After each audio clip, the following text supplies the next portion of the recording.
చెప్పండి, చదవండి. పౌలు గారు కూడా మొదటి కొరింథీయులు రాసిన పత్రిక 11వ అధ్యాయంలో 23వ వచనంలో పౌలు గారు కూడా అదే సందర్భాన్ని మాట్లాడుతూ ఉన్నాడు.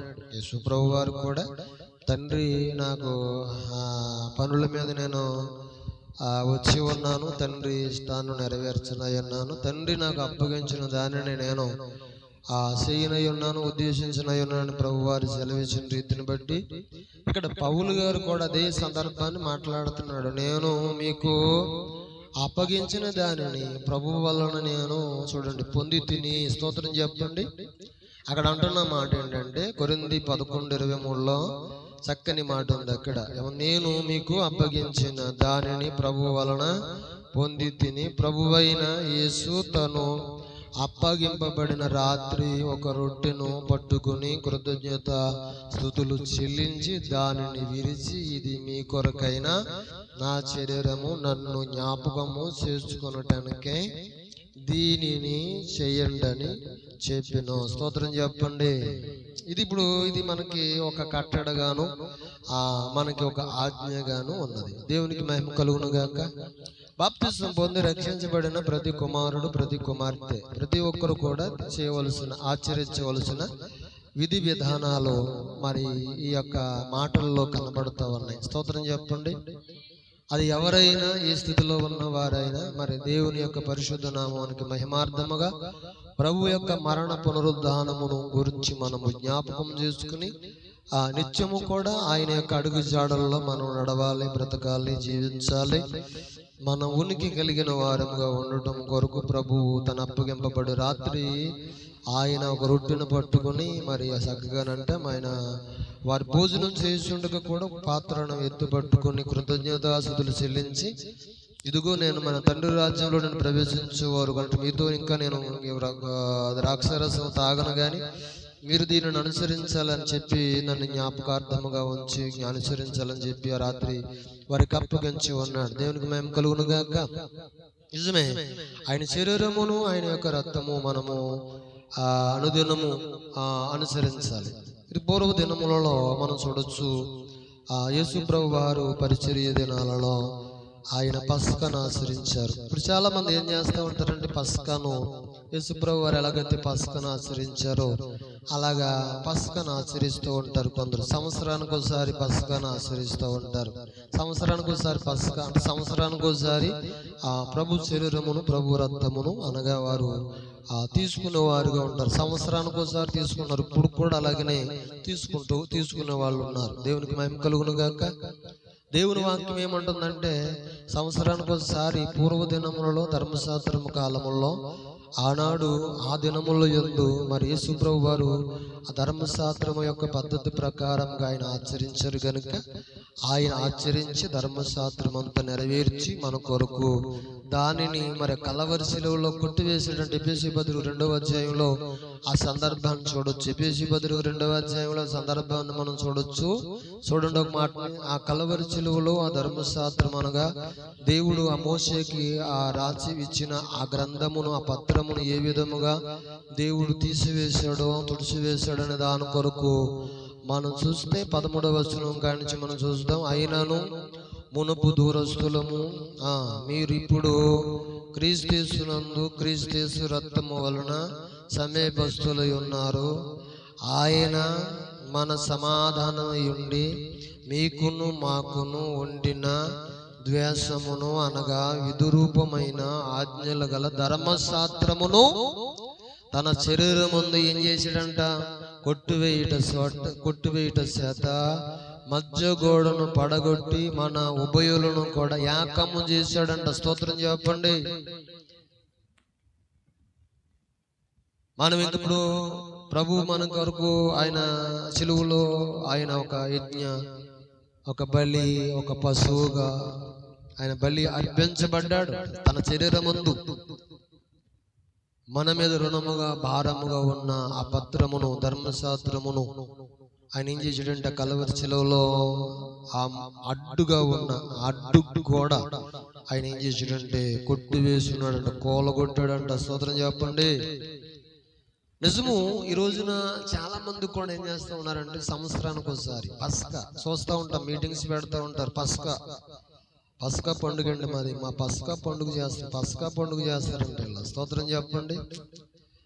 పస్కా పశువు యేసుప్రభు వారు, ఆయన ఆదిలో ఎప్పుడో 2000 సంవత్సరాల క్రితం నీ కొరకు నా కొరకు కూడా ఆ కలవరి శిలువలో ఆయన పస్కా పశువుగా ఆయన వధించబడ్డాడు, అర్పించబడ్డాడు. మనకు ఊరకనే మనకు ఆయన శరీరమును ఆయన రక్తమును ఊరకనే మనకు ఫ్రీగా చూడండి దాన్ని అనుసరించమని ప్రభు మనకి ఆయన రక్తము శరీరమును మనకి అనుగ్రహించి ఉన్నాడు అన్నమాట. స్తోత్రం చెప్పండి గట్టిగా. ఎవడు కూడా ఒక పస్కా లేకపోతే బలిగా ఎవడు కూడా దాన్ని అర్పించబడటానికి యోగ్యుడు కాదంట. ఎవడైనా నేను అలాగ చేస్తున్నానంటే గలతీ పత్రిక 3వ అధ్యాయంలో మనం చూస్తే ఎవడైనా అలాగ చేస్తున్నానని చెప్పుకుంటేనంట అట్టువాడు ఎలాగుంటాడంటే శాపగ్రస్తుడుగా ఉంటాడంట. స్తోత్రం చెప్పండి. చదవడ మాటను చూస్తే గలతీ పత్రికలో ఆ సందర్భాన్ని గురించి మనం చూస్తే చక్కని మాటలు పరిశుద్ధాత్మ దేవుడు చెప్తున్నాడు. ధర్మశాస్త్రమును గురించి మాట్లాడుతున్న మాట ఏంటంటే 13వ వచనం కానించా లేకపోతే 13వ వచనం కానించి చూద్దాం. 3:13 ఆత్మను గూర్చిన వాగ్దానము విశ్వాసం వలన మనకు లభించినట్లు అబ్రహాము పొందిన ఆశీర్వాదము క్రీస్తు యేసు ద్వారా అన్యజనులకు కలుగుటకే క్రీస్తు మన కోసము శాపమై మనలను ధర్మశాస్త్రము యొక్క శాపము నుండి విమోచించును. ఇందును గూర్చి స్తోత్రం. ఎవరంటే ఇంకా మేము పస్కా పండుగ చేస్తున్నాం, పస్కా పండుగ చేస్తున్నాం, మాకు సంవత్సరానికి ఒకసారి రొట్టె విరుస్తున్నామని చెప్పి ఆ రొట్టె 2 చేతులు ఇలా పట్టుకుని ఏం చేస్తారు, బొమ్మలు ఫోటోలు పాంప్లెట్లు పోస్టర్లు వేసి జనాన్ని ఇంకా మాయ చేస్తానే ఉన్నారు. ఇంకా కిందకు వస్తే ఏమన్నాడు, అటువంటి పని విద్యను ఎవడైనా చేసిన ఎడలా కిందకు వస్తే అంటున్నాడు. ఏమన్నాడు అక్కడ చెప్పండి, మ్రాను మీద వేలాడు ప్రతి వాడును శాపగ్రస్తుడని రాయబడి. ఎవడైనా అలాగ నేను చిలువ వేయబడుతున్నాను, నేను అలాగ నా పస్కాను ఆచరిస్తున్నాను. ఇంకా మనం పస్కా పశువు వధించవలసిన అవసరము లేదు. మన ప్రభువు 2000 సంవత్సరాల క్రితం మన కొరకు వచ్చి ఆయన పస్కా పశువు అనగా ఆ యజ్ఞం ఒక పశువుగానంట ఆయన కలవరి శిలువలో ఆయన వధించబడి ఉన్నాడు. స్తోత్రం చెప్పండి గట్టిగా. ఆయన అప్పగింపబడు రాత్రి ఆయన చెప్పే మాట ఏంటంటే, నన్ను జ్ఞాపకం చేసుకుంటాను, దీనిని చేయండి. ఎప్పుడు చేస్తారు? నెలకి చేస్తారా, వారం చేస్తారా, దినదినము చేస్తారా, మీ ఇష్టం అని చెప్పి ఆయన మన మీదనే అది మనకి విడిచిపెట్టేసి ఉన్నాడు. స్తోత్రం చెప్పండి. మనం ఆ సందర్భాన్ని చూడొచ్చు. అపోస్తుల కార్యాల గ్రంథము 2వ అధ్యాయంలో చూస్తే కొందరు ఏం చేస్తున్నారో కూడా చూద్దాం. చూడండి, అపోస్తుల కార్యాల గ్రంథము కొందరు దినదినము కూడానంట ఆచరించేవారుగా ఉన్నారంట. సంవత్సరానికి ఒకసారి కాదండోయ్, 6 నెలలకు ఒకసారి కాదండోయ్, నెలకి కాదంటండోయ్, వారు దినము కూడానంట వారు ఆచరించేవారుగా ఉన్నారంట. 2వ అధ్యాయము 46వ వచనం కానించి మనం చూద్దాం. ఆ సందర్భాన్ని 46వ వచనం కానీ చూస్తే చక్కని మాటలు పరిశుద్ధాత్మదేవుడు, మరియు వారి ఏక మనసుగులై ప్రతిదినము దేవాలయములో తప్పగా కూడుకునుసు ఇంటింట రొట్టు విరుచుసు దేవుని స్తుతించుసు ప్రజలందరి వలన దయ పొందిన వారై ఆనందముతోను నిస్సకపటమైన హృదయముతోను ఆహారమును పుచ్చుకుని చుండిరి. మరియు ప్రభు రక్షణ పొందుతున్న వారిని అనుదినమునంట వారితో కూడా చేర్చుకున్న వారుగా ఉన్నారంట. స్తోత్రం చెప్పను గట్టిగా. నిజము, దినదినమును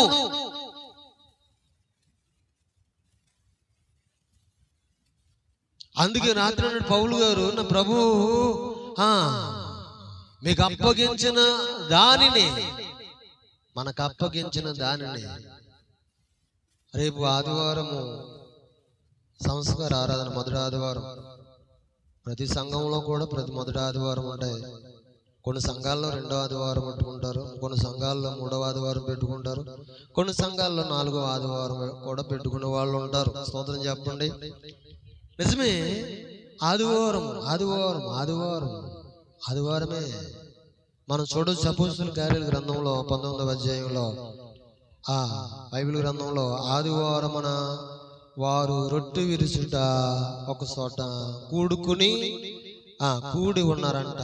పౌలు గారు వాక్యం చెప్తూ ఉంటేనంట ఒక యవనస్తుడు కిటికీలో కూర్చుని నిద్రపోతుంటే ఆ నిద్రపోతున్న వాడంటే కింద పడి చనిపోయినట్టుగా బైబిల్ చెప్తుంది. స్తోత్రం చెప్పండి.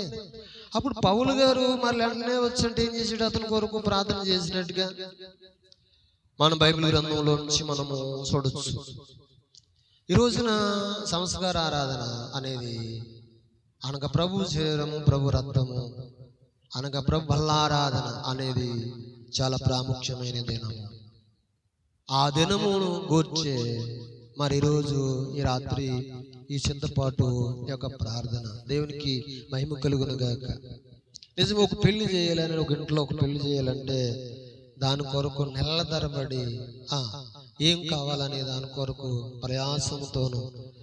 ప్రయాసముతో అన్ని సమకూర్చే వారంగా ఉంటాం, సిద్ధపడతాం అన్నమాట. ఒక పెళ్లి చేయాలంటే, ఒక ఇల్లు కట్టాలన్నా అలాగనే సిద్ధపాటు కలిగి ఉంటాం. ఎక్కడికన్నా ప్రయాణమై వెళ్ళాలన్నా మనం అలాగనే సిద్ధపాటు కలిగి ఉంటాం. నిజమే, ఒక భోజనం సమయం కొరకు సిద్ధపడి ఉంటాం. ఒకవేళ పండుకోవాలని రాత్రి కాలంలో సమయం కొరకు సిద్ధపడి ఉంటాం. ఉదయం అలాగనే టైం ప్రకారంగా లేవాలని కూడా సిద్ధపడి ఉంటాం. అన్ని విషయాల్లో సిద్ధపాటు మనం కలిగి ఉంటాం. కానీ దేవుని సమూహం విషయంలో, దేవుని యొక్క పని విషయంలో, దేవుని యొక్క ఆజ్ఞల విషయంలో మనము మన దినములో అలాగే మన ఆలోచనలో ఏ విధముగా మనం సిద్ధపాటు కలిగి ఉన్నాం. స్తోత్రం చెప్పండి గట్టిగా. నిజం, ఈ రోజు సిద్ధపాటు అనేది చాలా ప్రాముఖ్యమైన దినం. దేవుడు చూస్తున్నాడు కదా, దేవుని ఏర్పాటును బట్టి దేవుడు చూస్తున్నాడు. దేవుడు ప్రతి ఒక్కరిని కూడా కనిపెడుతున్నాడు. ఈ రాత్రి మనం కూడా అలాగనే కనిపెడుతున్నాడు. లోకాసు సువార్తలో ఆ మాటను చూడొచ్చు. 22వ అధ్యాయంలో 7వ వచనం కాంచి ఆయన పస్కాను ఆచరించక ముందు శిష్యులతో కూడా ఆయన చెప్పినప్పుడు వారు వెళ్ళి 13వ వచనం కాడికి మనం వచ్చినప్పటికీ అక్కడ రాయబడి ఉన్నమాట, వారు వెళ్ళి ఆయన తమతో చెప్పినట్టు కనుగొని పస్కాను సిద్ధపరిచిరి. ఆ గడియ వచ్చినప్పుడు ఆయనతో కూడానంట అపోస్తలులను పంపిణీ కూర్చుండిరి. అప్పుడు ఆయన, నేను శ్రమపడక మునుపు మీతో కూడానంట ఈ పస్కాను చెప్పండి భుజింపవలెనని మిక్కిలి ఆశపడుతున్నాను. స్తోత్రం చెప్పండి గట్టిగా. నిజం, ఆయన వారితో కూడానంట పస్కాను భుజించినట్టుగా లేఖనాలు తెలియజేస్తుంది. మనం కూడా రేపు దినము ఆరాధన క్రమంలో, వాక్య క్రమంలో, ప్రార్థన క్రమంలో, భోజన క్రమంలో ఆయన శరీరము, ఆయన రక్తము కూడా ఆయన జ్ఞాపకం చేసుకుంటానికి మనకన్నిటికీ మరి బలము కానీ, ఆరోగ్యం కానీ, విడుదల కానీ అన్ని విషయాల్లో మనం ఆశీర్వాదకరంగా స్వతంత్రులుగా మనం భూమి మీద మనం ఉండాలంటే క్రీస్తు ప్రభు వారి శరీరమును, రక్తమును కూడా మనము మన శరీరమును ధరించుకునే వారంగా, ఆచరించే వారంగా ఉండాలి. స్తోత్రం చెప్పండి. బైబిల్ గ్రంథంలో ఒక మాట ఉంది కదా, మరి దీన శరీరము మహిమ శరీరముగా మార్చబడటం అంటే ఏంటో తెలుసా? గలతీ 3:27 అన్నాడు, బాప్తిస్మం పొందు ప్రతి వాడునంటే క్రీస్తును శరీరమును ధరించుకున్న వాడునై ఉన్నాడు. స్తోత్రం చెప్పండి. అందుకే ప్రతి వారము కూడా మనం ఏం చేయాలంటే మరి సిద్ధపాటు కలిగి ఉండాలి. సిద్ధపాటు కలిగి ఉండి ప్రభు యొక్క శరీరం, రక్తంలో పాలు పంపులు పొందేవారు మనం. చూడండి, ఒక మాటను చూద్దాం. హెబ్రీ పత్రిక 10వ అధ్యాయంలో ఒక శ్రేష్టమైన మాట ఉంటుంది. ఏంటి ఆ మాట అంటే, ఆ మాటను బట్టి మనం ఆలోచన చేస్తే ప్రభు సెలవిస్తూ